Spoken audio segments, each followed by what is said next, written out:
Hi, my name is Will, and I'll be discussing the benefits and challenges of integration. Regional integration can lead to substantial benefits such as a reduced trade restriction, increased efficiency in production, and enhanced market access for businesses. Countries within a low integrated economic zone enjoy lower transaction costs and greater investment opportunities. However, integration is often difficult to achieve and maintain, as political concerns, economic disparities, and fears of the loss of sovereignty can slow progress. For instance, in 2016, the United Kingdom voted to leave the European Union, reflecting concerns over national control and economic independence. Hi, my name is Aiden Zimmerman, and I'm going to be talking about the levels of economic integration. The regional economic integration can take several forms, each offering varying degrees of cooperation among participating countries. A free trade area eliminates trade barriers among members but allows each country to maintain independent external trade policies. A customs union goes further by adopting a shared external trade policy.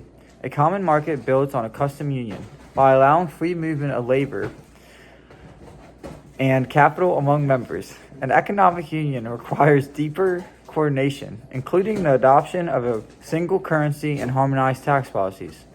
Finally, a political union represents full integration while member states functions under a unified government structure.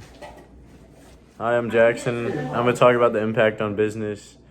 Regional integration can significantly benefit businesses by creating larger, more accessible markets and allowing firms to optimize production locations based on costs and labor advantages.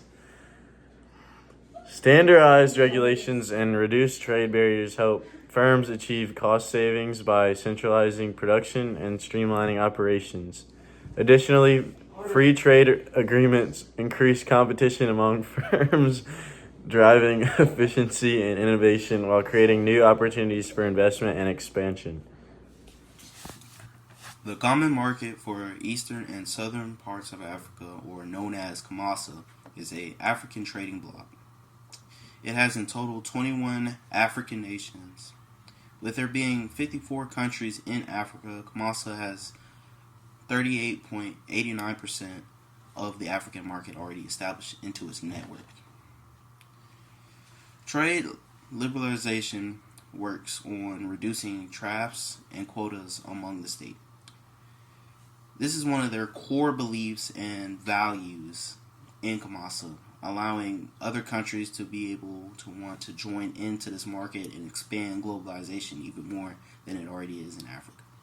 In 2000, COMASA launched a free trade area eliminating those tariffs, as well trying to establish that mutual connection and grow on to this vast connection and line of trade and globalization market they established. And just making Africa even more marketable towards other investors, such as companies that want to put in money. And one of the things that I found was that they actually established a financial institution to support the integration program, including trade and development of a bank. This told me that if investors put in, they will most likely have something to look forward to coming back to their pocket. And in its competitive market, and which means to me anyways, easily to a company can just come in, swoop, and compete for a spot. It's not hard to join. It's for anyone. Japan has 16 bilateral economic partnership agreements (EPAs) with the countries listed below. Japan has 2 additional EPAs, one with the European Union and another with the Association of Southeast Asian Nations (ASEAN). The effects of free trade agreements have had a substantial impact on reducing barriers to trade and bettering all nations as a whole. Look at NAFTA, for example, 11 countries in 2018. The patterns are most likely the way that trade has been developed in all of the countries of Japan is dealing with the world organizations. Japan has been Japan has been focusing on the regions such as East Asia, North America, Europe, Central Asia, Latin America, Caribbean, and the Middle East, and North Africa.